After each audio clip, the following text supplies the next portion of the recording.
Tawagin niyo na lang po ako sa pangalang Isabel. Hanggang ngayon, hindi ko pa rin alam kung ano ba talaga ang nangyari sa akin noong gabing yon. Minsan naiisip ko na baka panaginip lang ang lahat, na baka gawa-gawa lamang ng isip ko na pagod at kalahating tulog. Pero minsan, kapag naaalala ko ang bawat detalye, lalo na ang amoy na hanggang ngayon ay parang nakadikit pa rin sa alaala ko, nahihirapan akong paniwalaan na simpleng panaginip lang yon. Hindi ko rin naman ipinipilit na supernatural ang karanasang ito. Sa katunayan, ilang beses ko nang sinubukang hanapan ng lohikal na paliwanag ang lahat. May mga nagsabi sa akin na baka sleep paralysis lang iyon, na may siyentipikong dahilan kung bakit nangyari ang lahat. May ilan ding nagsasabing baka dala lang ng stress o pagod, na karaniwan lang sa mga taong tulad ko na madalas mag-isa. Posible naman ang mga paliwanag na iyon at hindi ko itinatanggi.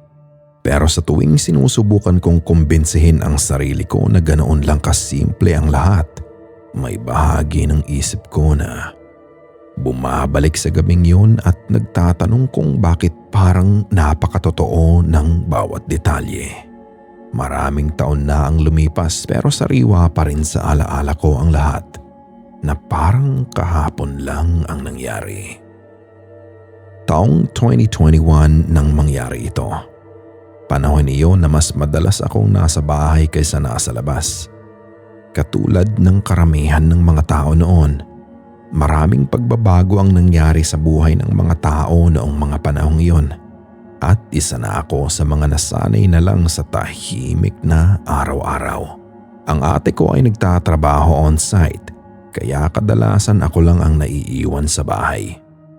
Hindi naman ako natatakot mag-isa dahil lumaki akong komportable sa katahimikan.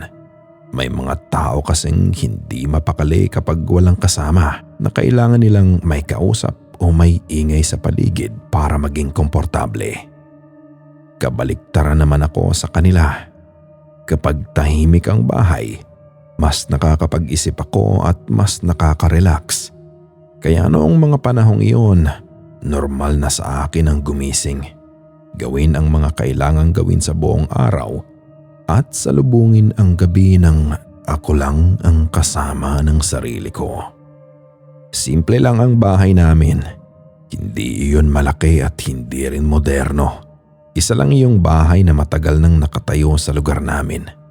Kapag pumasok ka sa loob, sala agad ang bubungad sa'yo. Wala kaming mga hiwa-hiwalay na kwartong katulad ng nakasanayan sa karamihan ng mga bahay. May ikalawang palapag kung saan ako natutulog. Parang loft na nakatanaw sa sala sa ibaba. Bukas ang espasyo sa gitna kaya mula sa itaas ay kitang-kita mo ang buong ibabang bahagi ng bahay. May maliit ding bintana sa itaas na nakaharap sa kalye. At kapag gabi at tahimik na ang paligid, tanaw ko mula roon ang ilaw ng poste sa kanto at ang mga sasakyang paminsang-minsang dumadaan. Sa gilid naman ay ang hagdanang paakyat. Bukas iyon at walang gaanong harang, kaya madalas akong biruin ng ate ko na baka isang araw ay mahulog ako kapag bumaba akong antok na antok. Sa tapat mismo ng bahay namin ay may malaking puno ng mangga. Kapag sinabing malaki, hindi ko ibig sabihin yung karaniwang puno na makikita mo sa gilid ng kalsada. Talagang matanda na ang punong yon at bata pa lamang ako ay naroon na siya. Sa katunayan, wala akong alaala ng panahong wala iyon sa tapat namin. Kasi noong bata pa ako, madalas akong umupo sa may bintana at panoorin ang mga ibong dumadapo sa mga sanga ng punong yun. Tuwing tag-araw, may mga batang nagtitipon-tipon sa ilalim nito para mamulot ng nahuhulog na mangga. At kapag tag-ulan naman, maririnig mo kung paano hinahampas ng hangin ang mga dahon nito. Sa tagal ng panahon, naging bahagi na nga ito ng araw-araw kong nakikita. At hindi ko na siya binibigyang pansin. Kung may isang bagay na palaging napapansin ng mga tao tungkol sa akin noon, iyon ay ang buhok ko. Mahaba ang buhok ko noong mga panahong iyon. Hindi lang basta mahaba kundi lampas na ito sa bewang ko. Maraming ang nagtatanong kung bakit hindi ko pa ito pinapuputulan. Pero ang totoo, nasanay na lang akong ganoon ang itsura ko. Mula pa noong high school ay bihira ko na itong pagupitan kaya unti-unti itong humaba ng humaba. At isa rin iyon sa mga bagay na ipinagmamalaki ko. Makapal ang buhok ko noon at maayos tignan. At kahit wala akong mamahaling shampoo o treatment, madalas pa rin may nagtatanong kung ano raw ang ginagamit ko. Natatawa na lang ako dahil wala naman talaga akong espesyal na ginagawa. Ang tanging masasabi kong routine ko ay ang ginagawa ko tuwing gabi. Pagkatapos kong maligo, hindi agad ako natutulog. Pinupunasan ko muna ang buhok ko gamit ang lumang cotton shirt dahil may nabasa kasi ako noon na mas maganda raw iyon kaysa tuwalya dahil hindi gaanong nasisira ang buhok. Pagkatapos ay uupo ako sa harap ng electric fan habang dahan-dahan ko itong sinusuklay. Para sa iba, simpleng bagay lang iyon. Pero para sa akin, isa yung uri ng pahinga at parang ritual bago matulog. Habang hinihipa ng malamig na hangin ng electric fan ang buhok ko at naririnig ko ang mahinang ugong nito sa tahimik na bahay, pakiramdam ko ay unti-unting nawawala ang pagod ko ng buong araw. At sa tuwing ginagawa ko iyon, iisa lang ang taong madalas kong naaalala. Ang lola ko. Namatay siya noong 2019 at hanggang ngayon kapag naiisip ko siya, may bahagi pa rin ng puso ko na nalulungkot. Siya kasi ang isa sa mga taong pinakamalapit sa akin habang lumalaki ako. Noong bata pa ako at wala ang mga magulang ko dahil sa trabaho, siya ang madalas kong kasama sa bahay. Marami siyang kwento. Minsan tungkol sa kabataan niya, minsan tungkol sa mga kamag-anak naming matagal nang yumao, at minsan naman tungkol sa mga bagay na hindi ko maintindihan noon. Isa sa mga paborito niyang gawin ay ang pagsusuklay ng buhok ko. Kapag hapon na at wala kaming ginagawa, pauupuin niya ako sa harap niya habang dahan-dahan niyang sinusuklay ang buhok ko. At habang ginagawa niya iyon ay kung ano-ano ang ikinukwento niya. May isang paalala siyang paulit-ulit kong naririnig mula sa kanya. Huwag kang magsusuklay ng buhok kapag gabi, lalo na kung basa pa. Noong bata pa ako, natural na nagtatanong ako kung bakit. At sa tuwing magtatanong ako, pareho lang ang sagot niya. Hindi lahat ng naaakit sa mahabang buhok ay tao.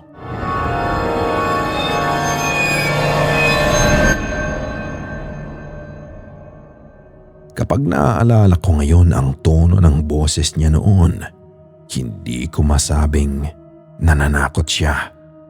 Hindi rin siya seryoso sa paraang nakakatakot. Para bang isa lamang iyong bagay na matagal na niyang pinaniniwalaan at ipinapasa niya lang sa akin bilang paalala. Noong ako ay bata, aminado akong natatakot ako kapag sinasabi yon ng lola ko.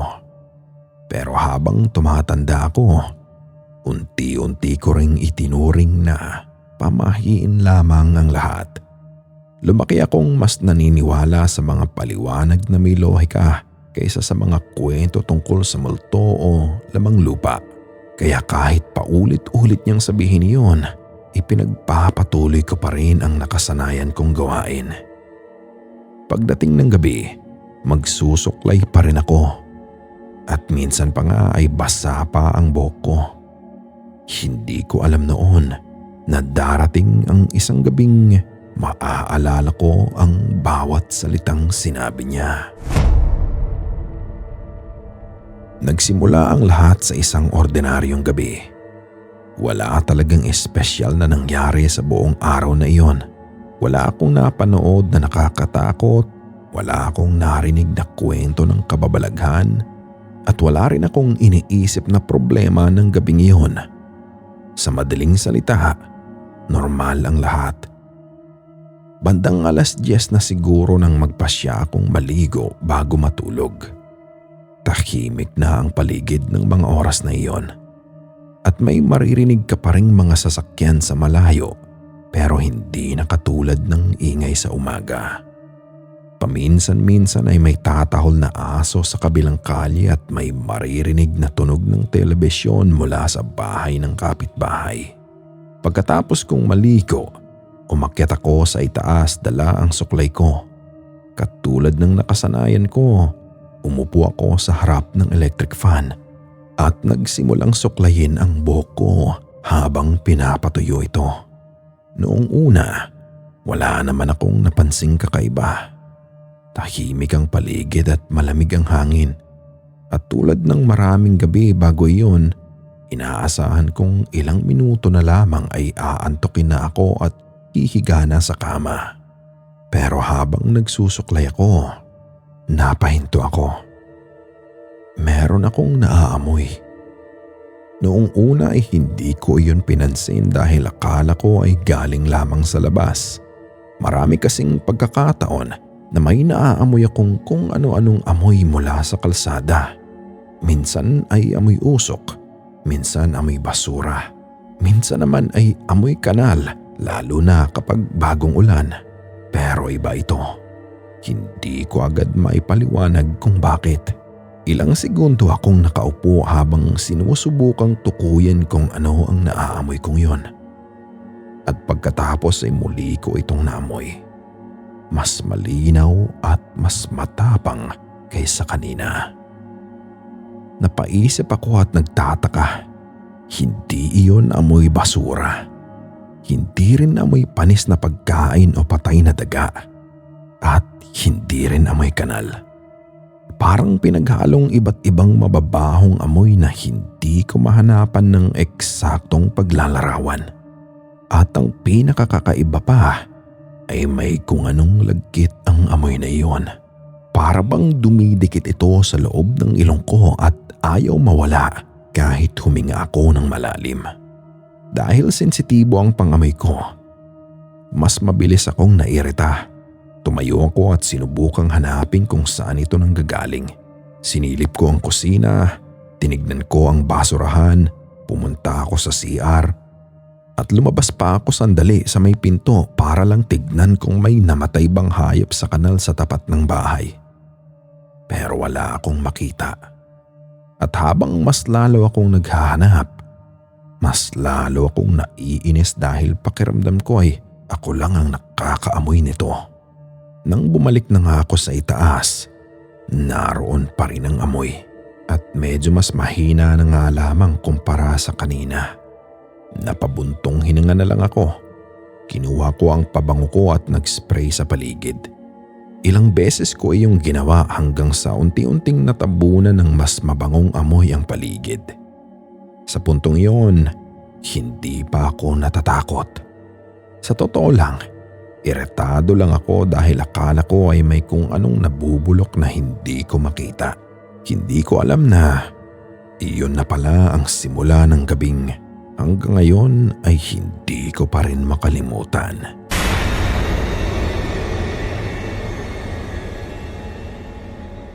Matapos kong maalis sa isip ko ang kakaibang amoy na iyon, ipinagpatuloy ko na lamang ang nakasanayan kong gawain.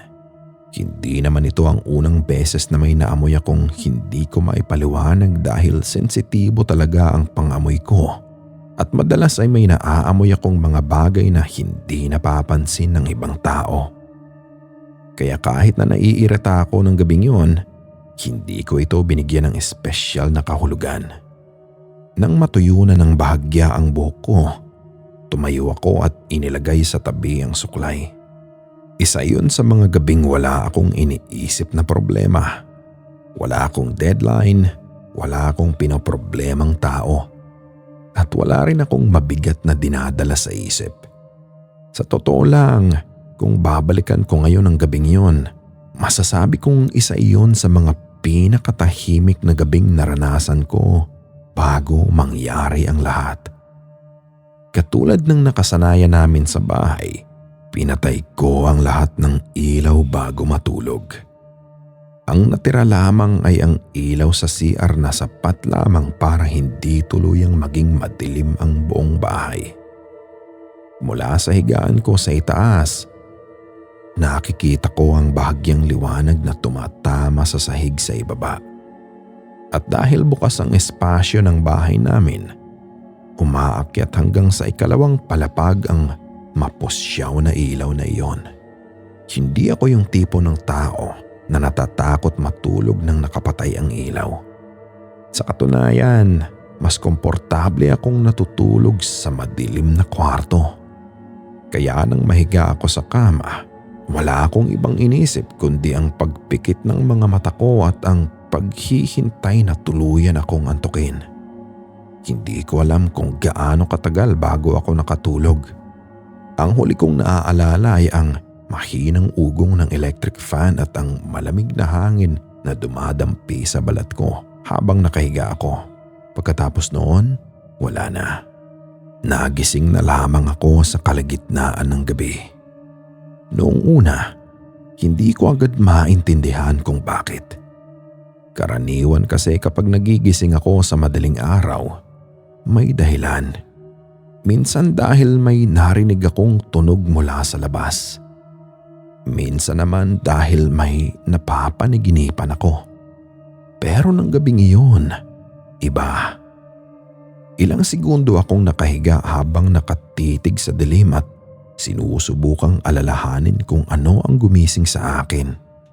Pagkatapos ay naamoy ko ulit. Ang parehong amoy. Hindi ko pa man lubusang namumulat ang mga mata ko ay nakilala ko agad ito. Ang problema, hindi na ito katulad ng naamoy ko bago ako matulog. Mas matapang na ito ngayon. Mas malinaw. At higit sa lahat, parang napakalapit na nito. Hindi ko maipaliwanag kung paano ko nalaman. Pero pakiramdam ko ay wala na ito sa isang sulok ng bahay o sa labas ng pinto. Ang unang pumasok sa isip ko ay para bang nasa loob na mismo ng kwarto ang pinagmumulan ng amoy. Napakunot ang noo ko habang nakahiga. Inaantok pa ako noon kaya mabagal pa ang takbo ng isip ko. Sinubukan kong bumangon para tignan kung saan nanggagaling ang amoy. At doon ko napansin ang isang bagay. Hindi ako makagalaw. Noong una, hindi ako natakot. Nalito lang ako. Sinubukan kong igalaw ang kanang kamay ko pero walang nangyari. Akala ko ay baka nakadagan lamang ito sa ilalim ng katawan ko kaya sinubukan kong igalaw ang kabilang kamay ko. Ngunit wala pa rin. Doon nagsimulang bumilis ng kaunti ang tibok ng puso ko. Muli kong sinubukang igalaw ang mga paa ko. At wala pa rin nangyari. Pakiramdam ko ay may mabigat na bagay na nakapatong sa buong katawan ko ng mga sandaling iyon. Hindi naman masakit at hindi rin ako nakihirapang huminga. Pero may kakaibang pakiramdam na para bang hindi konektado ang isip ko sa katawan ko. Naririnig ko ang sarili kong paghinga at nararamdaman ko ang tibok ng puso ko. Gising na gising ang isip ko. Pero ni isang daliri ay hindi ko magalaw. Doon nagsimulang pumasok ang kaba. Hindi yung uri ng takot na bigla kang mapapasigaw. Mas nakakatakot pa ngayon dahil dahan-dahan itong dumarating. Habang tumatagal at habang mas naiintindihan ko ang sitwasyon ko, mas lalo kong nararamdaman na may mali. Sinubukan kong magsalita. Kahit pangalan ng ate ko lang o kahit simpleng hello. Pero walang lumalabas na boses. Parang nakadikit ang dila ko sa loob ng bibig ko. At sa mga sandaling iyon, nagsimula na akong makaramdam ng tunay na takot. Nakahiga lamang ako habang nakatitig sa kisame. Pagkatapos ay napansin kong parang may kakaiba sa harapan ko. Hindi ko agad alam kung ano. Sa una ay inisip kong baka epekto lamang iyon ng dilim dahil madalas kasi kapag bagong gising ka, may mga pagkakataong nalilito pa ang paningin mo. May mga hugis kang nakikita na unti-unti ring nawawala kapag tuluyan ka ng nagising. Pero habang tumatagal, hindi nawawala ang nakikita ko. Sa halip, mas nagiging malinaw ito. Mula sa kinahihigaan ko, may bahagi ng kwarto na mas madilim kaysa sa ibang bahagi. Hindi ko alam kung paano yun ipapaliwanag dahil hindi naman maliwanag ang paligid para magkaroon ng malinaw na anino. Ngunit may isang lugar sa harapan ko na tila mas maitim kaysa sa normal na dilim ng gabi.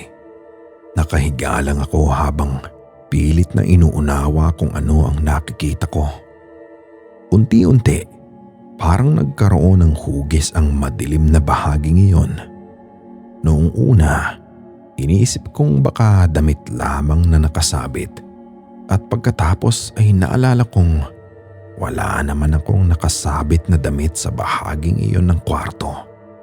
Sinubukan kong ipikit at muling idilat ang mga mata ko. Naroon pa rin. Hindi gumagalaw at hindi nawawala. Habang tumatagal, mas lalo kong napapansin ang hugis nito. Parang tao. O hindi bababa sa isang bagay na kahawig ng tao. May ulo ito. May mga balikat. At nakatayo ito sa direksyong nakaharap sa akin. Ramdam ko kung paano nagsimulang bumilis ang tibok ng puso ko.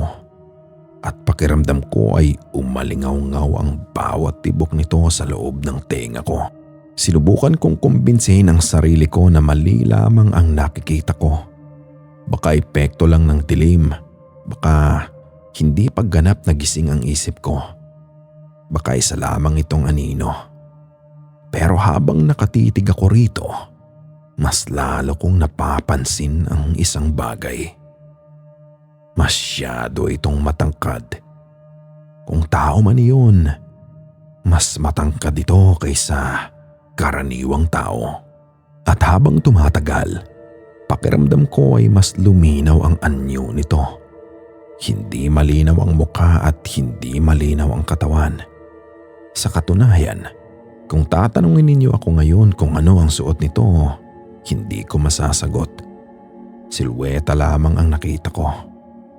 Ngunit kahit silweta lamang iyon, sapat na upang maramdaman kong may kung anong mali. Kasabay nito ay muli kong naamoy ang mabahong amoy. Mas malakas na naman, para bang may kung anong humihinga sa loob ng kwarto. Napansin ko ring habang lumalakas ang amoy, mas lalo akong kinakabahan. Hindi ko alam kung dahil ba sa amoy mismo o dahil sa anyong nakikita ko sa harapan. Doon ko napansin ang bagay na hanggang ngayon ay hindi ko pa rin makalimutan. Ang mga mata. Noong una ay hindi ko agad nakita, ngunit habang nakatitig ako sa madilim na anyong iyon, napansin kong may dalawang maliliit na bahaging tila mas maliwanag kaysa sa paligid nito. Hindi iyon kasing liwanag ng ilaw at hindi rin kumikislap na parang flashlight. Ngunit may mapusyaw na berdeng kulay na mahirap ipaliwanag. Sa sobrang dilim ng paligid, iyon lamang ang malinaw kong nakikita. Dalawang berdeng matang nakatingin sa direksyon ko. At sa unang pagkakataon mula nang magising ako, naramdaman ko ang totoong takot. Hindi dahil sigurado akong may nakita akong multo at hindi rin dahil kumbinsido akong may nilalang sa harapan ko. kundi dahil hindi ko alam kung ano ang nangyayari. Kung panaginip man ito, bakit parang napakatotoo? Kung gising naman ako, bakit hindi ako makagalaw? At kung wala naman talagang nakatayo sa harapan ko, bakit pakiramdam ko ay may mga matang nakatitig sa akin mula sa dilim? Sa sumunod na mga minuto, wala akong ibang nagawa kundi ang humiga at tumitig pabalik. Pakiramdam ko ay tumigil ang oras. Hindi ko alam kung ilang minuto na ang lumipas, kung 5 minuto lang ba iyon o 30. Sa ganoong sitwasyon kasi, nawawala ang pakiramdam mo sa oras. Ang alam ko lang ay habang tumatagal, mas lalo kong nararamdaman na may kung anong presensya sa harapan ko. Habang mas tumitindi ang pakiramdam na iyon, mas lalo kong naiisip ang isang taong matagal ko nang hindi naiisip ng ganoon kalalim. Ang lola ko. Habang nakahiga ako at pilit na inuunawa ang mga nangyayari, hindi ko inaasahang ang taong unang papasok sa isip ko ay ang lola ko. Marahil ay dahil sa lahat ng taong naging bahagi ng buhay ko, siya ang may pinakamaraming kwento tungkol sa mga bagay na hindi maipaliwanag. Noong bata pa ako, madalas ko iyong pakinggan ng walang gaanong interes. Karamihan sa mga kwento niya ay itinuturing ko lamang na bahagi ng mga lumang paniniwala ng matatanda. Nakikinig ako dahil gusto ko siyang pakinggan, hindi dahil naniniwala ako sa mga ikinukwento niya. Pero habang nakahiga ako noong gabing yun, walang magawa at hindi maigalaw ang katawan ko. Isa-isa kong naaalala ang mga pagkakataong magkatabi kaming nakaupo sa teres habang sinusuklay niya ang buhok ko. Naaalala ko kung paano niya hinahaplos ang buhok ko bago magsalita. At naaalala ko rin ang paraan ng pagngiti niya kapag alam niyang hindi ako naniniwala sa sinasabi niya. Hindi siya yung tipong matandang mahilig manakot ng bata. Sa katunayan, bihira ko siyang marinig na magkwento ng multo. Pero may ilang bagay siyang seryosong pinaniniwalaan. At isa na roon ang mga pamahiing may kinalaman sa buhok. Habang nakahiga nga ako ng gabing yon, hindi ko maiwasang maalala ang tono ng boses ng lola ko. At sa hindi ko maipaliwanag na dahilan, mas lalo akong kinabahan. Sa mga sandaling iyon na wala na akong pakialam kung totoo man o hindi ang mga dating sinasabi niya, ang tanging nasa isip ko ay ang kung paano ako makakagalaw. Sinubukan kong igalaw muli ang mga daliri ko. Wala pa rin. Sinubukan kong ito ng lahat ng lakas ko sa isang kamay. At wala pa rin. Pakiramdam ko ay parang may makapal na pader sa pagitan ng isip at katawan ko. Alam kong gusto kong gumalaw at alam kong pilit kong inuutos sa sarili ko na bumangon o kahit umikot man lang sa kama. Ngunit walang nangyayari.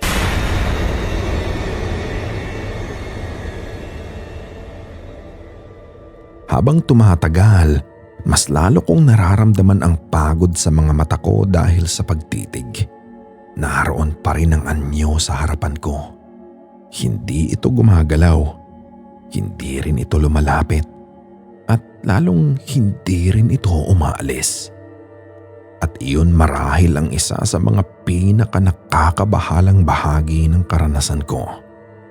Kung may isang bagay na malinaw na agresibo, marahil ay mas madaling maintindihan kung ano ang dapat mong maramdaman. Kapag may sumisigaw sa iyo, alam mong dapat kang matakot. Kapag may humahabol sa iyo, alam mong kailangan mong tumakbo. Pero paano kung may isang bagay na nakatingin lamang sa iyo? Paano kung wala itong ginagawa kundi manatili sa kinaroroonan nito habang nararamdaman mong hindi ka makagalaw. Doon nagsimulang lumalim ang takot ko. Hindi dahil sa anumang ginawa ng nilalang na iyon, kundi dahil sa mga bagay na hindi nito ginagawa. Hindi ito nagsasalita, hindi ito gumagalaw, hindi ito nawawala. At habang tumatagal, pakiramdam ko ay mas lumalakas ang presensya nito sa loob ng kwarto. Muli kong naamoy ang mabahong amoy. Sa pagkakataong iyon, parang mas matagal itong nanatili sa hangin. Hindi ko pa rin ito maipaliwanag hanggang ngayon. Marami na akong naamoy na masasamang amoy sa buhay ko. Naranasan ko ng makaamoy ng nabubulok na pagkain, kanal, patay na hayop at kung ano-ano pa. Ngunit iba ang amoy na iyon. Parang hindi ito galing sa isang bagay. Parang bahagi ito ng mismong presensyang nasa harapan ko.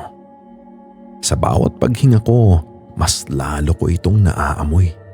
At sa bawat segundo, mas lalo akong nahihirapang manatiling kalmado.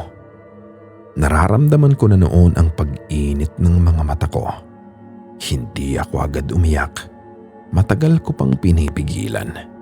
May bahagi kasi ng isip ko na ayaw magpanik.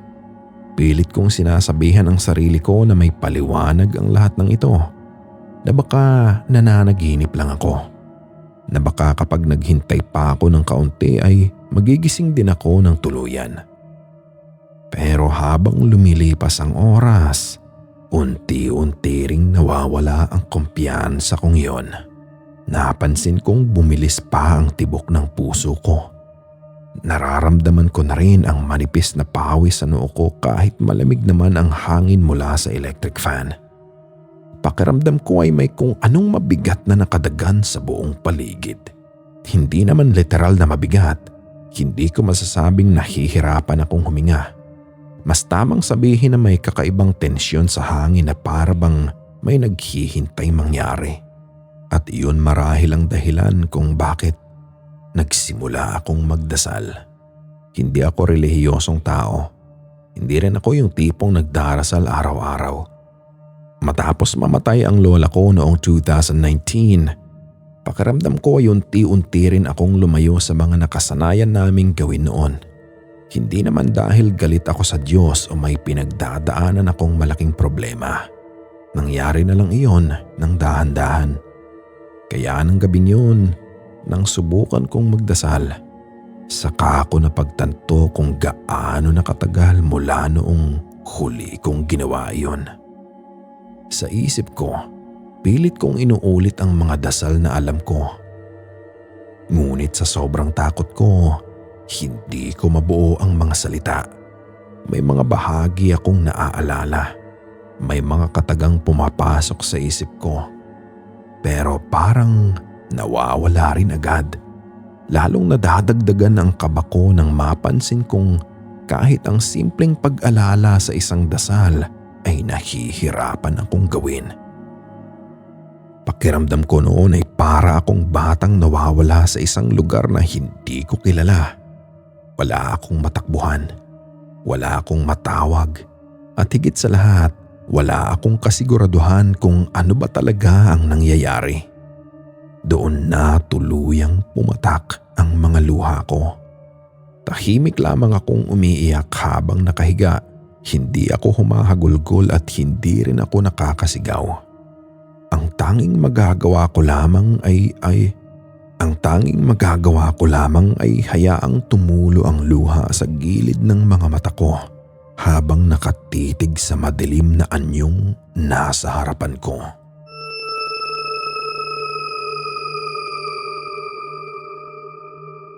Habang ginagawa ko iyon, may isang bagay akong napansin. Hindi ko alam kung totoo ba iyon o bahagi lamang ng takot ko. Pero pakiramdam ko ay parang may gusto itong sabihin. Hanggang ngayon, nahihirapan akong ipaliwanag ang bahaging yon. Hindi ko narinig ang boses at wala rin akong naririnig na bulong.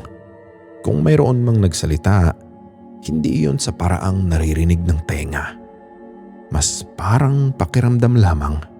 Parang may kung anong nais iparating ang presensyang iyon ngunit hindi ko maintindihan.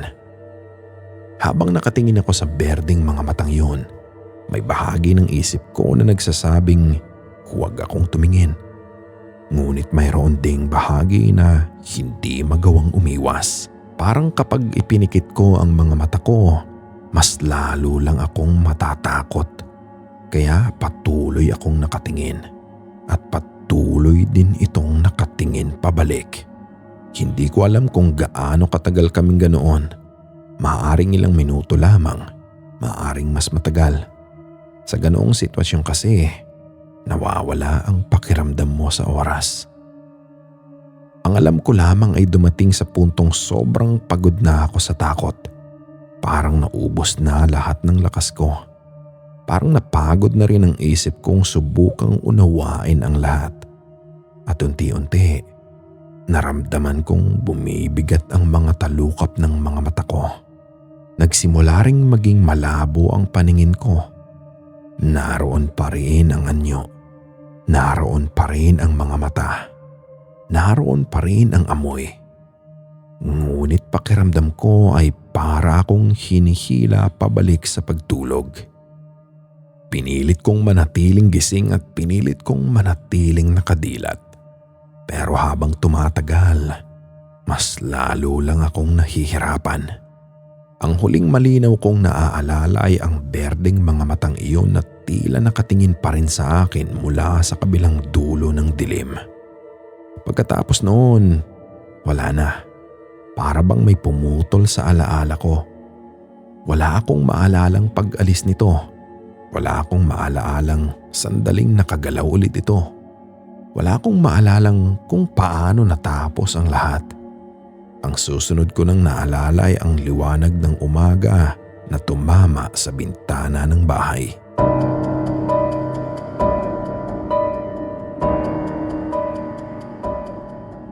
May mga pagkakataon sa buhay na pagkising mo pa lang, alam mo nang may kakaibang nangyari. Kahit hindi mo pa naaalala ng buo ang mga detalye, may mabigat ng pakiramdam na agad sumasalubong sa iyo. Parang may bahagi ng isip mo na gising na bago pa man tuluyang mamulat ang mga mata mo. Iyon mismo ang nararamdaman ko ng umagang iyon. Nagising ako na parang may mali. Hindi ko agad maalala kung ano. Nakatitig lamang ako sa kisame habang dahan-dahang bumabalik ang ulirat ko. Ilang segundo akong nakahiga. Nakikinig sa mga karaniwang tunog ng umaga. Naririnig ko ang mga sasakyang dumaraan sa kalsada. May mga taong nagsisimula ng maglinis sa labas ng bahay. Sa malayo, may naririnig akong tila radyo ng kapitbahay na nakabukas na. Normal ang lahat. Napaka-normal. At marahil iyon ang dahilan kung bakit mas lalo akong nakakaramdam ng kalituhan. Pagkatapos ay bumalik sa akin ang mga alaala ng gabi. Hindi lahat ng sabay-sabay. Unti-unti itong bumalik. Una kong naalala ang kakaibang amoy. Pagkatapos ay ang pakiramdam na hindi ako makagalaw. Kasunod noon ay ang madilim na silwetang nakatayo sa harapan ko. At sa huli, ang berdeng mga matang nakatitig sa akin mula sa dilim. Napaupo ako agad sa higaan. Napakabilis ng naging kilos ko na para bang may humahabol sa akin kahit maliwanag na ang paligid. Mabilis kong sinilip ang buong bahagi ng itaas na palapag. Walang tao. Walang kakaibang anino. Wala ring anumang bagay na maaaring pagmulan ng takot ko. Nandoon lamang ang electric fan, ang maliit na bintana at ang karaniwang itsura ng bahay na ilang taon ko nang nakikita araw-araw.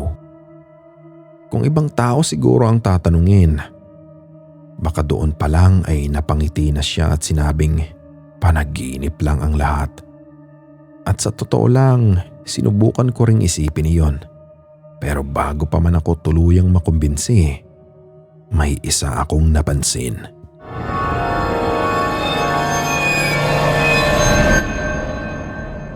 Basang-basa ang higaan ko.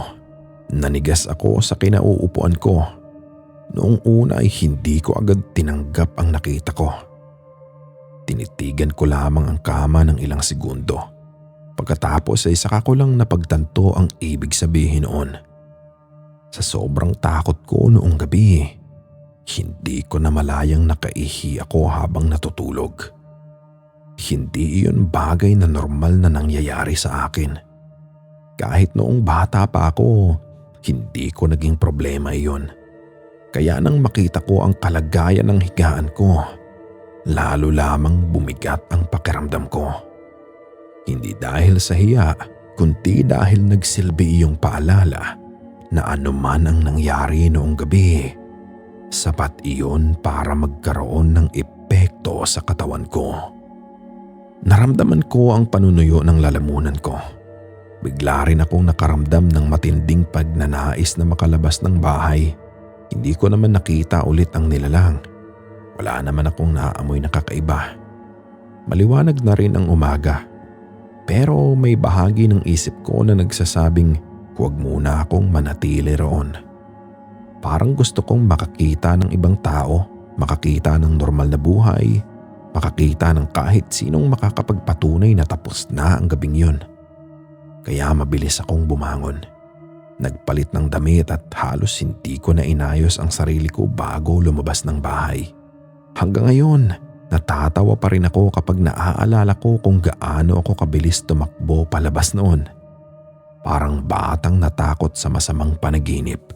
Pero noong mga sandaling iyon, wala akong pakialam kung ano ang itsura ko. Ang gusto ko lang ay makalayo sa bahay kahit sandali. Dumiretso ako sa bahay ng isa naming kapitbahay. Matagal na namin silang kakilala at halos pamilya na rin ang turing namin sa isa't isa. Pagdating ko roon, agad nilang napansin na may mali. Tinanong nila kung bakit parang namumutla ako. Tinanong nila kung may sakit ba ako. At nang sandaling yun, doon ko naramdaman na parang gusto ko nang umiyak. Hindi ko mapigilan at hindi ko rin maintindihan kung bakit. Umupo lamang ako at tuluyang napaluha. Paulit-ulit nila akong tinatanong kung ano ang nangyari. Pero hindi ko masabi. Paano ko ipapaliwanag ang isang bagay na ako mismo ay hindi sigurado kung totoo? Paano ko ikukwento na may nakita akong nilalang sa dilim na gayong wala naman akong patunay? Paano ko ikukwento na may nakita akong nilalang sa dilim gayong wala naman akong patunay? At paano kung sasabihin nilang panaginip lamang iyon? Sa huli, sinabi ko na lang na may masama akong napanaginipan. Bahagyang nagsinungaling, bahagyang nagsabi ng totoo. Dahil hanggang sa mga oras na yon, hindi ko pa rin alam kung alin sa dalawa ang dapat kong paniwalaan.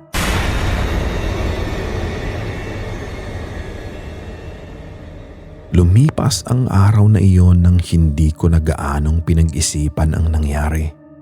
O hindi bababa iyon sa sinubukan kong gawin. Abala ang isip ng tao kapag may ibang ginagawa. Kapag may mga gawain kang kailangang tapusin, mas madali mong naitutulak sa likod ng isip mo ang mga bagay na ayaw mong isipin. Iyon ang ginawa ko sa mga sumunod na araw. Pinilit kong maging normal at pinilit kong kumbinsihin ng sarili ko na isang kakaibang karanasan lamang iyon. May mga pagkakataong halos magtagumpay ako at may mga araw na hindi ko man lang naaalala ang mga nangyari. Pero may mga gabi ring bigla itong bumabalik sa isip ko. Lalo na kapag ako lamang mag-isa sa bahay. Lalo na kapag tahimik ang paligid. At lalo na kapag natutulog akong nakapatay ang ilaw.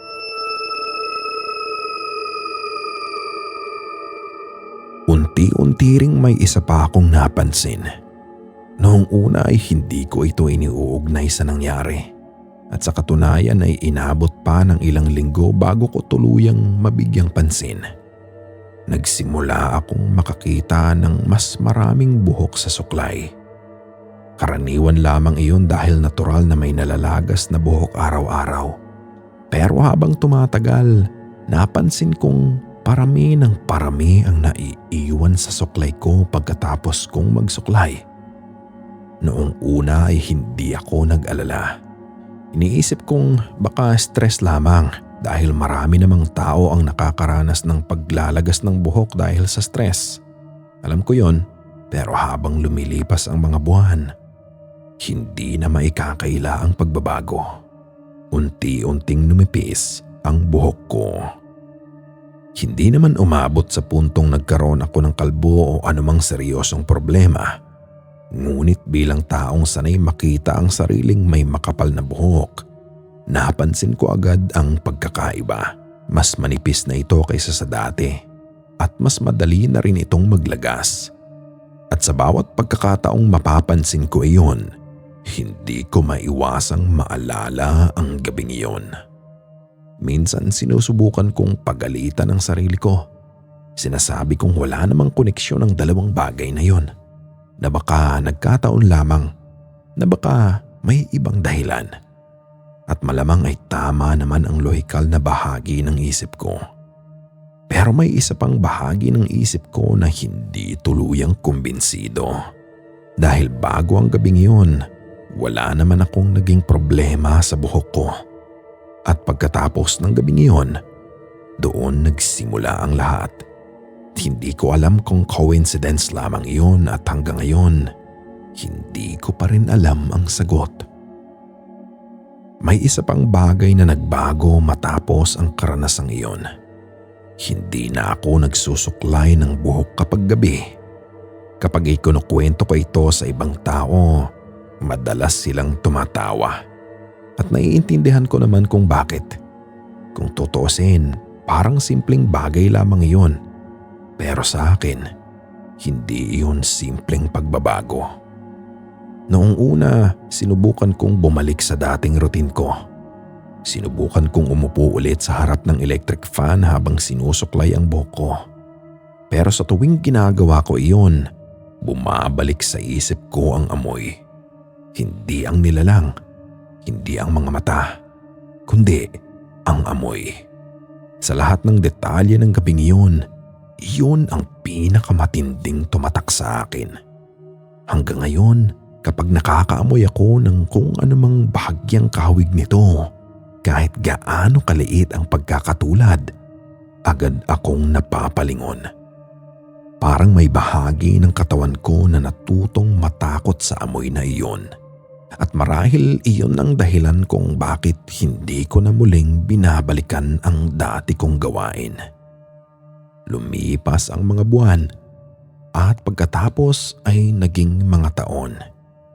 Unti-unti nang naging bahagi ng nakaraan ang gabing iyon. Hindi na ito ang una kong naiisip tuwing umaga, hindi na rin ito ang huli kong naiisip bago matulog. Ngunit hindi ibig sabihin noon ay tuluyan ko na itong nakalimutan. May mga alaalang ganoon. Hindi sila palaging nasa harapan ng isip mo. Pero hindi rin sila tuluyang nawawala. Naghihintay lamang sila ng tamang sandali para muling magpakita. At para sa akin, sapat na ang isang kakaibang amoy sa hangin para bumalik ang lahat. Hanggang ngayon, hindi ko masasabi kung ano ba talaga ang nakita ko nung gabing iyon. Maaaring sleep paralysis, maaaring panaginip, maaaring produkto ng pagod, stress at guni-guni ng isip na kalahating gising at kalahating tulog. Tinatanggap ko ang lahat ng posibilidad na iyon, pero may isang bagay na hindi ko pa rin maipaliwanag. Kung panaginip lamang iyon, bakit hanggang ngayon ay parang may bahagi pa rin ng alaala ko na kumbinsidong may nakatayo talaga sa harapan ko nung gabing iyon? At kung hindi naman panaginip, mas lalo akong natatakot isipin kung ano ang tunay na nakita ko. Dahil minsan, ang pinaka nakakabahalang bahagi ng isang karanasan ay hindi kung ano ang nakita mo, kundi ang katotohanang ilang taon na ang lumipas at hindi mo pa rin alam kung ano ba talaga ang nangyari. Hanggang dito na nga lang at maraming salamat sa pakikinig. Sana ay nag-enjoy at kinilabutan rin kayo sa kwentong ibinahagi natin ngayong gabi. At kung kayo naman ay may mga kwentong gusto nyong ibahagi ay maaari nyo itong isend sa ating official email address na amangilawtaleshorrorph2026@gmail.com. Maraming salamat sa walang sawang pagsuporta mga idol. Ito ang Amangilaw Tales. Maraming salamat at hanggang sa muli.